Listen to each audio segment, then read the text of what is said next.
Limana an bɛ aw fo k'aw koɲuman dɔn ka don o don timinadiya kosɔn aw minnu tɛ sɛgɛn n'aw tɛ ɲinɛ k'an lajɛ Lidi Media sanfɛ walasa ka kunnafoni an ko aw ma ko aw dan se an ka dɔgɔkun kibaruw kɛnɛ kan. Bi kibaru kumabaw la an bɛna kuma di Ɲoro Tijaniyaw ka ɲɛmɔgɔba ka masɔrɔmɔgɔ dɔ ma. Nin ye a san kelen ye maa kofɔlen minɛna ka tununa jatigɛwalikɛlaw fɛ. U y'a ɲini k'a fɔ ko dɛmɛ ka don walasa min b'a to u ka ɲɛmaaba bɛ se ka segin ka na cogo min na. I b'a ye politikow fana sira fɛ jamana kɔnɔ jamana ɲɛmaa Asimi Goyita ye a ɲɛfɔ a ka laseli hukumu kɔnɔna na k'a fɔ ko kumaɲɔgɔnya dɔw bɛna daminɛ walasa ka politiko sariyaw n'o charte de parti politique ka o kura labɛn. O fana politikitɔnw hakilila ye min y'o ko la an bɛna laseli dɔw sɔrɔ ni kibaruw kɔnɔ ka fara laseli wɛrɛw kan minnu bɛna k'aw tulo garisɛgɛ bi dɔgɔkun kibaruw kɛnɛ kan. Jamanaw an bɛ aw fo ko kura ko aw dan se an ka kibaruw kɛnɛ kan. Ɲoro di Sahel kɔnɔna na Tijaniyaw ka ɲɛmɔgɔba ale minɛna ka tununa ye nin ye a san kelen ye. I b'a ye k'a fɔ ko san kelen kɔfɛ kibaruya jɔnjɔn foyi ma se ka sɔrɔ a la ka kɛɲɛ ni a jɛɲɔgɔnw ka kibaruya dilenw ye. Olu y'a jira k'a fɔ ko kuma bɛɛ a kɔni bɛ fɔ k'a fɔ ko u hakili sigi ko baaraw bɛ sen na walasa min b'a to a bɛ se ka bila cogo min na nka u tɛgɛ ma se ka d'a kan fɔlɔ. An ye nin seereya min sɔrɔ min y'a kanu k'a tɔgɔ to gindo la ale ye hakilila dɔ di an ma an k'olu lamɛn. Ko dusukasi b'an kan dugun b'an kan anw somɔgɔw dɔrɔn tɛ ɲɔrɔ bere don ɲɔrɔ n'a lamini bere don parce que jɔyɔrɔ min b'a la ɲɔrɔ yan fo ni kɛra fisirimɔden ɲɔrɔ ka bɛɛ a ye tɛmɛ na se ɲɔrɔ bɛɛ ma parce que gɛlɛya mana kɛ cogo cogo ɲɔrɔ yan n'a y'i da don a la a bɛ nɔgɔya ko caman fana bɛ yen n'i taara fɛ yen ka t'i ma kasa la a b'i jigi tu a taalen ani bi cɛ dugunba de sera a ma fan bɛɛ fan fɛ dugunba de sera a ma ni mɔgɔ ma ko dugu ma se ɲɔrɔ ma ni wagati na fo n'a bɛ sɔrɔ ni tigi ni ye fisirimɔden parce que ko mana gɛlɛya cogo cogo an fan fɛ yan mɔgɔw bɛ se ka taa maa mun fɛ yen direct i bɛ taa i ka kuma f'a ye sans frontière a b'i lamɛn maa dɔgɔta tɛ k'a fɔ komi garde du corps bɛ kun nɔ a tout moment a ka porte dayɛlɛ bɛ yen o de nana nin bɛɛ ye quoi parce que a dogolen tɛ a sigiyɔrɔ ɲɔrɔ bɛɛ b'a dɔn wula bɛ sigiyɔrɔ min bɛɛ b'a dɔn bɛɛ bɛ t'i ka problème f'a ye surtout jeunesse kunda yɛrɛ ko caman bɛ yen ni jeunesse mako b'a la n'u ko k'u bɛ fɛn a yɛrɛ de bɛ wuli a b'a fɔ bon a y'a to ne ma ne yɛrɛ bɛ n se kɛ ni dɔnbolo financement ka ɲi ka kɛ a b'a kɛ n'a ka ɲi ka intervenir a b'a kɛ an b'a lamɛn a y'a se ko caman na taalen kɛni ani bi cɛ maa o maa m'a fɔ k'a degun ma se an ma yan i tigi i ma tiɲɛ fɔ a degunba de b'an kan et puis nafaba de b'a la jɔyɔrɔba de b'a la an ɲɛ ɲɔrɔ dugukolo sanfɛ an kɛni b'a dɔn an b'a la deli a ɲuman ka s'an ma yalama fini de y'a san kelen ye a taalen misanti le 26 décembre y'a san kelen de waati o waati u b'a fɔ ko baara bɛ ka kɛ mais an kɛni o baara ninnu bɛ sen na o ye maakɔrɔbaw ka côté de ye fɛn mun dɔw b'a fɔ k'an ka hakili sigi ko baasi t'a la o kɛni bɛ fɔ an ye ko baasi t'a la à part de ça fɛn o fɛn bɛ fɔ a tɔw la an kɛni an t'o dɔn parce que waati dɔw sera jeunesse yɛrɛ bɔra ko bureau de la ko collectif an ser'u ma ko an b'a essayer an ka dusuman kasi yira amadu ka tagali la u k'a ma k'an k'u lamɛn ko baasi t'a la k'an k'u lamɛn k'u bɛ tila ka jaabi d'a ma u y'an wele kɔfɛ u k'a ma ko non k'an ka bɔli ɲɛŋuri fɔlɔ ko négociation bɛ sen na o donni sisan cɛ a peu près fɛn o fɛn ye 4 mois ou 3 mois a b'a bɔ an famana o ma o la anw yɛrɛ kɛni welewelekan mun b'an fɛ ɲɔrɔ n'a lamini bɛɛ lajɛlen an bɛ fɛ gouvernement fana ka se ka kuma fɔ an ye k'an dɛmɛ pour que an ka cɛkɔrɔba an ka kalifa a bɛ se ka ɲuman bɛ se ka s'an ma cogo min o welewelekan de bɛ ɲɔrɔ bɛɛ da ni maa wɛrɛw bɛ se k'an dɛmɛ ni welewelekan ye ni bɛ se k'an dɛmɛ ni communication ni bɛ se k'an dɛmɛ ni fɛn mun ye pour que an ka cɛkɔrɔba ɲuman ka s'an ma vraiment an mako b'a la jɔyɔrɔ b'a la ni a ka dɛmɛ bɛ se dugu ma dugu n'a lamini bɛ ni maa mun kɛ ni sera ka seko mun k'an ye n'an bɛ se k'an ka cɛkɔrɔba ɲuman sɔrɔ a kɛnɛ a ka di ɲɔrɔ bɛɛ de maa mun kumana maa mun ma kuma a ka di bɛɛ de n'i ye réseau lajɛ bi depuis ɲɔrɔnka o ɲɔrɔnka ka numéro b'i bolo a ka sati la n'i y'a lajɛ bi foyi tɛ fɔ ni amadu foto dɔrɔn tɛ bila parce que n y'a ka san kelen de. O kɔfɛ politikow sira kan i b'a ye k'a fɔ ko jamana ɲɛmɔgɔ ye a jira k'a fɔ ko ɲina san kura in kɔnɔ o k'u bɛna kumaɲɔgɔnya dɔw daminɛ minnu bɛ kɛ sababu ye k'a to politiko baaraw ka se ka daminɛ ni sariya kura sigili ye sen kan min ye charte des partis politiques ye o kumaɲɔgɔnya minnu bɛna daminɛ a laseli kɛlen an ye politiki ɲɛmɔgɔ dɔw ka hakililaw ta mouvement de la résistance panafricaine o ɲɛmɔgɔ ye Ali Togo ye an y'ale ka kumakan dɔw ta a ye min fɔ an ye ni hakililaw la an k'olu lamɛn ni kumakanw na. An b'a fɔ ko nin ye nisɔndiya koba nin ye tare-tareba ye ni laɲini dɔ kun kelen don an ka faso jama yɛrɛ fɛ k'a fɔ ko parti politique minnu b'an ka jamana kɔnɔ k'a cayara fo k'a dama tɛmɛ a bɛ se 300 bɔ ɲɔgɔn kɔ ma André. Mɔgɔw yɛrɛ tun b'u yɛrɛ ɲininka an bɔra min an bɛ fɛ ka taa min mun de bɛ mɔgɔw kɔnɔ min mana wuli sɔgɔmada kelen o bɛ taa fɛn dɔ bila sen kan donc n'a parti politique dɔ yɛrɛ kun ɲɛnɛmayalen don saki de kɔnɔ mais waleya la u tɛ yɔrɔ i b'a ye bɛn kɛra a kan fan bɛɛ fɛ a kɛra minnu bɛ parti ko la o minnu t'a la o olu yɛrɛ bɛɛ ko nin ko in dama tɛmɛna a cayara donc a ka kan o siratigɛ kɔnɔna la ni sariyakisɛ minnu ni a laɲini bɛna kɛ sisan a bɛ maliyɛnw ka welewele de jaabi ani politisiyɛnw yɛrɛ y'a laɲini a b'o de jaabi ko ka ko in k'a lajɛya k'a fɛsɛfɛsɛ ka hakɛ k'a la k'a sigi kala kelen ɲɛnama kan a kana kɛ ko dama tɛmɛlen ko warali a ka se ka kɛ fɛn ye fɛn min ni mɔgɔw bɛ se ka fara ɲɔgɔn kan cogoya dɔ la ani a hakɛ dan ka sigi a la ani laɲini dɔw fana bɛ yen min b'a to k'i bɛ wele parti politique o critères fana ka respecter n'i tɛ se k'o condition respecter ça veut dire que e tɛ se ka wele ko parti politique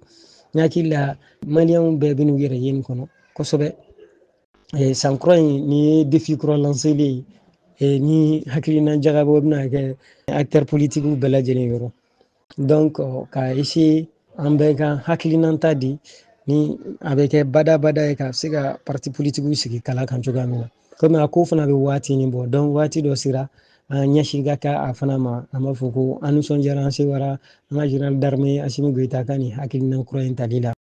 O kɔfɛ politiki tɔnkɔrɔ minnu tun bɛ sen kan olu ka sifinnakaw ka ɲɛmɔgɔba n'o ye réseau des jeunes leaders de partis politiques k'a sɔrɔ tɔnko bɛ sen na o ɲɛmɔgɔba ye Bine Teli ye an y'ale fana ɲininka ale ka faamuli la a ka wusa bɛɛ lajɛlen ka sen don a la mɔgɔ minnu ye politikiko ngolomabaw yɛrɛ y'an ka jamana in kɔnɔ waasa sariya bɛ se ka ta bɛɛ lajɛlen bɛ yɛrɛ ye min kɔnɔ cogo min na an ka kumakan dɔ lamɛn ni jaw la. A nouvelle diyara n ye mais an bɛ laɲini dɔw kɛ a la pour que au moins a kana kɛ ko ye tɔ ka jɛ ye o laɲini ye minnu ye fɛn fɔlɔfɔlɔ o ye ka bɛɛ lajɛlen de da don a la ka bɛɛ impliqué parti minnu cira olu acteurs gouvernement ka don a la CNT ka don a la société civile ka don a la jeunes ka don a la musow ka don a la donc c'est extrêmement important a ye koba de don fɔra ko mun tun bɛ yen fɔlɔ o man ɲi ko k'a lajɛ a bɛ segin ka kan cogo min na bon ni segin bɛ k'a kan a kana kɛ ka dɔw ka taa fara ɲɔgɔn kan dɔrɔn ka na sɛbɛn dɔ ta k'o di ko bon ko nin de don o de man ɲi o de bɛna ni farafaralen mɔgɔ ninnu ma donc an bɛɛ de ka sigi k'a lajɛ a bɛ ɲɛ cogo min na fɛn minnu kan ka kɛ fɛn minnu bɛ taa n'an ka tabiyaw ye o ka don a kɔnɔ fɛn minnu tɛ taa n'an ka tabiyaw olu ka bɔ a kɔnɔ majɛ minnu tun bɛ kɔrɔlen na o ka lajɛ o majɛw kana don ni sen nataw la jeunes niyɔrɔ kan ka kɛ mun ye musow niyɔrɔ kan ka jɔyɔrɔ kan ka kɛ mun ye fɛn minnu kan ka don a la donc o baara bɛ na kɛ cogo min na fo bɛɛ de da ka don a la o de kɔni y'an ka laɲini belebeleba ye a kana kɛ ka mɔgɔ si to mɔgɔ bɛ n'a da bɛ jamana ko la o sen ka don a la et puis fɛn caman bɛ yen innovation caman bɛ yen an jeunes filɛ fɛn caman de b'an kɔnɔ en termes d'innovation minnu bɛ se ka ta en compte donc ka bɛɛ lamɛn u ka bɛɛ da don a la pour que an bɛ se ka sɛbɛn ɲuman sɔrɔ min na ni gɛlɛya tɛna y'a kɔnɔ min na ni bɛɛ bɛna sɔn a ma. O kɔfɛ i b'a ye k'a fɔ ko politiki ɲɛmɔgɔ ye bɔko laban minnu kɛ waati tɛmɛnen na yanni ka to politiki tɔnw ka ci o senfɛ CNT mɔgɔ fila ye kumakan dɔw fɔ bɔlɔlɔsiraw kan min ma bɛn politiki ɲɛmɔgɔ kɔrɔ ninnu ma fewu u ye a ko lase sariya kan a ko tibitawa cayara kosɛbɛ fɔ dɔgɔkun laban ninnu na sariya tigilamɔgɔw ye n'o ye cybercriminalité kiiriso ye n'o ye kiiribulon ye min ɲɛsinnen don ka ɲɛsin sariya sɔsɔwalew ma minnu bɛ kɛ bɔlɔlɔsiraw kan olu ye a jira k'a fɔ ka nominali bɔ Mulaye Keyita ale ni Bitɔn Mamadi Kulibali kan ko k'a sababu kɛ fɛn minnu ye politiki ɲɛmɔgɔ kɔrɔ minnu ka sɔrɔdonba ye Maître Muntaka Tali ye ale ye min fɔ an k'o lamɛn nin kumakanw na. Député bulon min sigilen don furanjɛ fanga in kɔnɔ n'a bɛ fɔ a ma ko CNT o maa fila kirilen don kiri in ma daminɛ bi hakili jiginna teliya la Bitɔn Kulibali Mulaye Keyita olu de bɔra ka dansago kumaw fɔ ka dɔgɔlima kumaw fɔ ka papali kumaw fɔ sariya kɛlen bɛ ka nin bɛɛ kɔ kuma taara ka taa n'a ye kiribulon na an selen an taara procureur fɛ yen fɔlɔ ka plainte kɛ n b'a dɔw fɔ tubabukan na ka se ka faamuya plainte in ye kalo 3 de kɛ taama bɔ sisi ma bɔ sariya la n'o kɛra i bɛ se ka jɛn plainte kɔ ka taa tigi sama ka na jɔ kiiritigɛlaw ɲɛkɔrɔ an y'o kɛ o kɛlen kuma fɔlɔ min fɔra an ye ko an ka 500,000 sara yani kiiri ka daminɛ an ko a man nɔgɔn nka an b'a kɛ ala ye an dɛmɛ an y'a kɛ kiiri don octobre kalo tile 2 kiritigɛlaw u y'a bɔ u yɛrɛ la ka kiri bila novembre kalo tile 27 la o sifa la se tɛ avocat ye k'a fɔ a don ka jan wali a don ka surun n'a kɛra dɔrɔn i b'a fɔ i y'a mɛn i bi foli kɛ i b'i kɔ don bi décembre kalo tile 29 an welela an taara an ye kuma dɔ mɛn maa ɲɛna k'i ko dɔn bɛ ko bɛ dɔ tɛ dɛ an nana min mɛn ko kiritigɛlaw yɛrɛ ye kiri bila don min na ko ni kiri bilala o don na ko a tɛ se ka kɛ bilen k'o don ka jan ko bari kiri bɛ ka kan ka kɛ kalo kelen kɔnɔ an ko an m'a fɔ aw k'a bila a la anw tɛ se ka aw bali ka a bila a la aw y'a bila a la ko a bɛ se ko la aw bɛna nin fɔ anw ye bi nin fɔ man di dɛ wa nin man ɲi jamana kɔnɔ nin man ɲi kiri la bari a bɛ i n'a fɔ birifini dɔ de bɛ fɛ ka ta ka da maa dɔw kan maa dɔw ye an ko nin ko ye yɛlɛko ye wa nin ye kasiko ye de nka an ko an ka nin kuma bila yan baasi tɛ nka an ma sɛgɛn an ma ɲina an t'a bila mun na an bɛ fɛ an ka jamana kɔnɔ sariya jɔyɔrɔ ye min ye o ka lawaleya waati bɛɛ la jamana ka mara sariya kɔnɔ o tɛ fɛn ye mɔgɔ bɛ taa min delili kɛ o ka kan ka bɔ marabaaw yɛrɛ la ka na o tuma na anw ma bɔ sariya kɔ an tɛ bɔ sariya kɔ wa inshallah sariya in a bɛ lakile an ka Mali in kɔnɔ. Jamana kun ye sɛgɛsɛgɛli dɔw kɛ ka ɲɛsin politiki tɔnw ka musaka kow ɲɛnabɔ cogo ma janko jamana bɛ minnu di u ma kabi politiki tɔnko daminɛ n'an ka jamana kɔnɔ n'o ye audit ye du financement public o baaraw kun cɛra i b'a ye k'a fɔ ko ka kɛɲɛ ni Abdala Yatara ale min ye politiki ɲɛmɔgɔ kɔrɔ ye ale k'a faamuyali ye min bɛ tali kɛ fɔɲɔgɔnko caman bɛ nin baara ninnu na an ka lamɛn. La conclusion b'a la bakuruba la i bɛ mun ta a jirala k'a fɔ entre 2018 et 2023 plus de 100 partis politiques ont été créés donc olu yakubara mais au si ma deli ka participer élection na o y'a jira fana k'a fɔ au titre des dons et legs o fana bi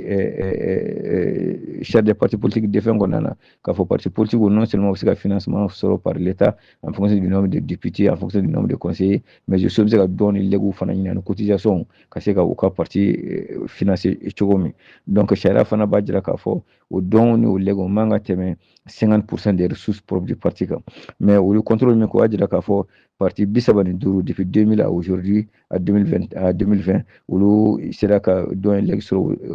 d'un montant à peu près d'un peu plus de 82 millions 82 ani dɔɔni mais au problème kɛra min ye non seulement o ma o déclaré au niveau du ministère de l'administration territoriale parce que ni dɔn leg sɔrɔ i kan ka ministère de l'administration territoriale i kan ka abulu de ka kun kɔnɔ a kan ka olu informer o ma kɛ o y'a greffe fɔlɔ a greffe filanan ye min ye n'i ye o parti 35 ta parti 16 b'a kɔnɔ min norme dépassé 50% des ressources propres donc a man ka tɛmɛ o kan mais olu taara plus de 50% des ressources propres olu tɛmɛn'o kan donc o ye o faux ye donc au tilala ka na fɛnɛ k'a fɔ au titre des dépenses donc seulement de 2000 à aujourd'hui sur 295 partis politiques qui existent aujourd'hui il va sur kɛmɛ ni 44 olu dɔrɔn de kun bɛ to ka compte bila u ka section de compte la u ka se ka certifier donc kɛmɛ ni 44 olu dɔrɔn de b'a déposer olu dɔrɔn de y'a déposer entre 2000 et 2000 i bɛ se ka kɛ dɔw b'a déposer siɲɛ caman mais dɔw b'a déposer siɲɛ kelen mais au total 144 partis olu de y'a déposer donc olu bénéficiera o 144 partis bénéficiera ni miliyari 41 ani miliyɔn 600 ni dɔɔni olu y'o bénéficier mais a problème ye min ye c'est que o miliyari 41 ni miliyɔn 60 ni miliyɔn 600 dɔɔni na c'est que uniquement 13 partis olu de ye à 78% sɔrɔ 13 partis sur 144 olu y'a à 78% sɔrɔ n'o bɛ bɛn à peu près 32 milliards ma donc il y a donc parti 295 partis déclarés officiellement mais 144 débats à déposer de façon irrégulière au 144 fana 13 des bénéficiaires de 32 milliards 320 millions o tilala ka reproche min fana kɛ c'est que montant dɔ bɛ yen n'o ye miliyari 2 ni miliyɔn 600 dɔɔni ye c'est que parti politique ma se ka o justifier o y'a sɔrɔ mais o ma se k'o justifier montant wɛrɛ bɛ yen n'o ye 1 milliard 708 millions 1 milliard 1 ni miliyɔn 707 olu fana déposera mais a déposer une facture mun o facture tɛ se ka o montant justifier donc o y'o ye donc o tilala ka min fana reprocher parti politique la bon maintenant tɛ k'a fɔ ko contrôle yɔrɔ la des patrimoines mobiliers et immobiliers o ma se k'o baara kɛ parce que olu yɛrɛ ko parti politique ka siège fermé donc n'o fermé kɔni donc o bɛ so min kɔnɔ a tɛ se ka taa don n'olu ta don olu ta tɛ ou bien n'a b'o bolo lahalaya min na o t'o dɔn donc o tilala ka mun fana reprocher c'est que parti politique ko tɛ comptable matière ko t'o tenir o tilala ka mun reprocher k'o la fana o tilala ka jira k'a fɔ effectivement parti politique mission dɔ de b'o bolo n'o ye mission d'utilité publique ye n'o ye ka jamanadenw ka militants k'o former sur le plan civique i m'a fɔ jamana sariya batoli na jamana sariya dɔnniw na ani politique taga sira la jamana jɔ sira kan mais ko parti politique caman bɛ yen minnu ma o formation ninnu kɛ minnu m'u ka militants former donc o reproche kɛra o parti politique fana na bon bakuruba la en grande ligne nin ye audit conclusion ye maintenant comme n y'a f'i ye cogo min na aw de bi ninnu ka compte certifié san o san k'a fɔ aw nana ka bilan min déposé pour que mɔgɔw bɛ se k'a faamu cogo an k'a fɔ bilan kana fɔ compte fɛn mais mɔgɔw b'a faamu min na bilan aw nana déposé donc k'a jira k'a fɔ aw y'aw ka dépenses kɛ a dépenses filɛ nin wari min dara ma an y'a dépenses kɛ an sɔrɔ min fana ka dépenses filɛ nin donc maintenant aw ya san o san aw yɛrɛ b'a certifié k'a fɔ nin comptes ka ɲi donc état i bɛ se ka wari di nin parti politique ma ni aw c'est comme n'aw tilala ka aw yɛrɛ sɔsɔ ngo tugun non an bɛ segin a kan an y'a fɔ mais an bɛ segin a kan donc yɛrɛ o fana ka gɛlɛn dɔɔni donc bakuruba an bɛ se ka nin de fɔ nin na on attend comme un rapport m'a rendu public pour que an ka don parti par parti min reproché parti par parti politique la an tɛna se k'o dɔ fɔ rapport tant que le rapport n'est pas rendu public parce que rapport bɛna ta ka di jamana ɲɛmɔgɔ ma il est prévu là-dedans aussi au fana fɔ recommandation b'a la ka fɛn dɔ corriger parti politique kura mun na bila en place chef de parti politique kura min na bila en place o ka essayer k'a fɔ ni recommandation ninnu minnu fɔlen filɛ k'olu ta en compte et que aussi sanction dɔ fana bɛ ta désormais ni minnu ma se ka norme dɔw bɛ yen ni minnu ma se k'o respecter donc kanam ni o ye an b'o ko ɲɛnabɔ cakɛdaba ye olu y'u ka tɔnsigiba min wele ko conseil d'administration baaraw sabati dɔgɔkun kɔnɔna na i b'a ye k'a fɔ ko u ye sɛgɛsɛgɛliw kɛ ka ɲɛsin baarakɛlaw ma ni kura minnu bɛna boloda k'olu fana sigi sen kan ani o kɔfɛ u kan ka baara kɛ ni musaka min ye u y'o fana dantigɛ o bɛnna sɛfɛwari miliyari 100 ani miliyari 20 bɔɲɔgɔnko ma kanam ɲɛmɔgɔba ye général Boubacar Dembélé ye ale min fɔ an k'o lajɛ nin jaw la an ye an ka administrateur n'o ye conseil d'administration bi u nana pour que ayiwa san 2025 banna donc maintenant an bɛna san 2026 daminɛ cogo min na donc an kan ka baara minnu k'o kɔnɔ wari minnu kan ka kɛ k'o baaraw kɛ u bɛ n'olu de lajɛ ka lajɛ n'olu bɛ cogo min na n'olu kan ka bɛn cogo min na bi baara bɛ o hukumu de kɔnɔ. Famalubu min jinina kolombada. donc o dun bɛ mun ye kanam ka activité ye mun ye c'est-à-dire an ka baaraw ye mun ye o ye ka maliyɛn bɛɛ aw yɛrɛ b'a dɔn k'a fɔ amu bɛ yen donc amu la amu tɛ bɛɛ ta amu bɛ minnu bɛ sara kɛ amu bolo de ta donc an dun b'a kalama depuis kuma jan hali état généraux de la santé y'a fɔ il faut que maliyɛn bɛɛ ka amu sɔrɔ o de ye régime d'assurance maladie universelle ye donc an ka san 2026 baaraw bɛ an sinsin o kan kosɛbɛ n'a bɛ fɔ ma ko opérationnalisation du régime d'assurance maladie universelle maliyɛn bɛɛ bɛ se ka amu sɔrɔ cogo min na surtout minnu tɛ baara kɛ an ka paysans an ka sɛnɛkɛlaw an ka artisans olu bɛ don a la cogo min na an ka baara kunba bɛ kɛ o de kan donc olu fana tɛ se ka kɛ fo an ka amu bi fo amu in ka sinsin kosɛbɛ ni amu sinsinna kosɛbɛ an bɛ se ka taa aramu na sans problème o bɛ sinsin cogo min na o bɛ sinsin pour que an bɛ baara kɛ ni wari minnu ye wari minnu bɛ se ka basigi cogo min na wari ninnu fana tɛ se ka basigi tant que sonyɛli bɛ kɛ o y'a to n ka kuma o kuma n bɛ kuma bɛɛ fɛ pour que amu sonyɛli bɛ se ka nɔgɔya cogo min na amu sonyɛli kelen bɛ k'an sɛgɛn bi kosɛbɛ. donc ni caman sera ka bɔ la i b'a ye amu bɛ sinsin kosɛbɛ an bɛ taa régime d'assurance maladie universelle la sans problème voilà donc o dɔrɔn t'a ɲa an bɛna kɛ fana an ka baarakɛlaw il faut que an ka dɔnniyaw d'u ma hali bi pour que o dɔnniyaw bɛ se ka sinsin cogo min na pour que an ka amu bɛ se ka ɲa an ka régime d'assurance maladie universelle bɛ se ka na cogo min na wa o t'a bannen dɛ an ka baarakɛminɛnw an bɛ k'olu lakura toujours ko fɛn kura minnu bɛ ka bɔ an bɛ ka t'o la pour que vraiment a bɛ fɔ min ma ko digitalisation pour que parce que u b'a fɔ cogo min na wari ma ɲi bolo caman na dɛ donc an n'a o digitaliser mɔgɔ tɛ wari yɛrɛ i bɛ baara kɛ ni papier i tɛ wari ye donc n'o kɛra i b'a ye fɛn caman bɛ nɔgɔya caman bɛ bɔ sonyɛli la voilà donc an ka baara bɛ o de kan kosɛbɛ kosɛbɛ mais ka kuma la surunya la kanam ka baara yɛrɛ sinsin dɔ ye mun ye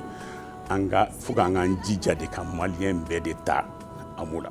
o de y'an ka objectif principal. Donc dalaba min bɛ wele ko Mariam Bagayoko ale ye jɔnjɔn dɔ sɔrɔ septembre kalo tile 22 tɛmɛnen Londres Fondation Akagan mɔgɔw ka jɔnjɔn don ka sababu kɛ a ye baara minnu kɛ Segu ni dɔnko hukumu kɔnɔna na. I b'a ye k'a fɔ ko nin ye jɔnjɔn ye min bɛ di dɔnkilidalabaw ma minnu ye cɛsiriw kɛ kosɛbɛ ani Segu ni dɔnko tigilamɔgɔw. Mariam Bagayoko kɛlen kɔ ka ni jɔnjɔn sɔrɔ ka sababu kɛ a ka dɔnkilidalenw ye a kumana u ka barolasigi dɔ senfɛ dɔgɔkun laban in na min bɛ tali kɛ ka ɲɛsin ni jɔnjɔn ma ka yira jamanadenw na. A kumana fɔlɔ ka ɲɛsin a ka dɔnkili min bɛ wele ko Basabugu a ye ɲɛfɔli kɛ o dɔnkili sɔrɔ cogo la ani ka sɔrɔ k'i hakili de ni jɔnjɔn kan an ka kumakan ninnu lamɛn. Basabugu dɔnkili ne y'a sɔrɔ théâtre senfɛ ɲɛmɔgɔw de tun b'an bila an bɛ taa dɔnkilidalaw sɛgɛrɛ u bɛ dɔnkili da an ye k'a kɔrɔ fɔ an ye n'u y'a da k'a kɔrɔ fɔ a m'a to min kɔnɔ i b'a ta. Minnu kalannen don olu b'a sɛbɛn komi ne hakili tun ka di dɔnkili tun bɛ to bolo n'an taara ni min dara an ɲɛna sɛbɛntigiw ma u la sɛbɛn ta olu ye tila olu bɔra walali la kuma bɛ o kuma ne bɛ se ka da bɔ la o ye Basabugu to ne kunna an y'a fɔ an b'a da théâtre la a jiyana théâtre o ye heure la ko de a jiyana o ma a tora kɛrɛfɛ nka ne kun taara ɲɛnajɛw la tellement a mana bɔlen diyara ne ye kosɛbɛ. Ne kun bɛ to k'a da muso kɛnɛw la Ala y'a kɛ Burama Kulubali o kun bɛ arajo la olu taara ni arajo ye Kolokani ka an ka bɛn n'an ka ɲɛnajɛbaw ye Ala y'a kɛ an ye ɲɛnajɛw kɛ Basabugu in dara Siɲana su a diyar'u ye kosɛbɛ u taara ko n k'a da n sigara ko n bɛ sira fɔ a ma ko ɲɛ ne y'o da n'o mana diya o tigiw ye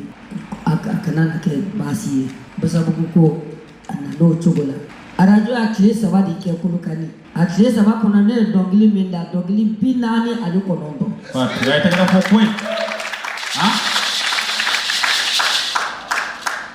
Ne y'a da ne ma se ci wɛrɛ ma janko Basabugu ani dɔnkili o dɔnkili ka sɔrɔ m'o fara Ala y'a kɛ arajo kan ka segin komi sini Burama Kulubali ya micro min na a ko Mariam Bagayoko an b'a dɔn dɔnkili i ka dɔnkili tɛ se ka ban nka an na kun ne siko tileko ye yan dɔnkili min nɔfɛ ko i bɛ Basabugu de da an bɛ Basabugu fɛ ne ko ko ne m'o da ko ma b'o kɔ o bɛ kɛ cogo di a ko a da dɔrɔn a bɛ maaw waaju e yɛrɛ ma fɔ dɔnkili ye waaju ye wa a bɛ maaw waaju o su ne de y'a Basabugu da arajo la ne y'a da nka ne ka dɔnkili ju jɔlen tɛ a ma kɛ ne yɛrɛ la a kɛra musoɲɛli dɔ de la o de y'a don dɔnkili la k'a danga k'a d'an ma musoɲɛli o musoɲɛli n'i ye dɔnkili da ko n'i ma Basabugu da ko dɔnkili kɔ ka kun i la k'a ɲɛ ka kun i la kɛ k'a tɛrɛmɛ de laban nka a jiɲa kojuguya a bɛɛ tɛ se ka fɔ o de y'a kɛ ko Basabugu min y'o ye a kɛra Basabugu kelen min na ne t'o dɔn ne ka dɔnkili ju jɔlen tɛ n y'a sɔrɔ maa la a sɔrɔla min na o tɛ yen o tuma Basabugu ko kungo n'a ɲɛɲɛ bɛɛ fɔlen ye min kɛra sababu ye ka taa ni ne ye Londres Paul don a ka baarakɛlaw filɛ nin ye a dɛmɛɲɔgɔn ye nin ye Paul y'a kɛ nka n bɛ Lamini fo k'a wale ɲuman dɔn ka barika da ye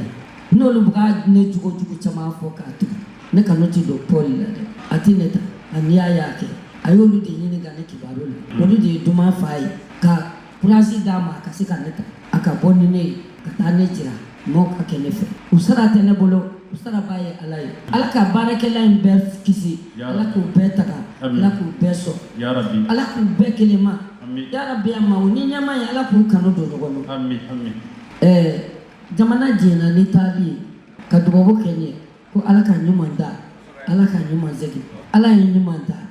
bonya min kɛra Mali y'a ye sani ka ne ka se yan o bonya na yangaw yɛrɛ bolo olu ye ne kunbɛn ni hɛrɛ ni baden ni bonya ni karama ye. Lemana ne bɛ dan sigi bi dɔgɔkun kibaruw la an b'a fɔ ko jɛ ka baara don Andre Traoré Emmanuel Jara an b'a fɔ ko Ala ka dɔgɔkun wɛrɛ jira an na walasa ka kunnafoni wɛrɛw lase aw ma Lidi Media sanfɛ.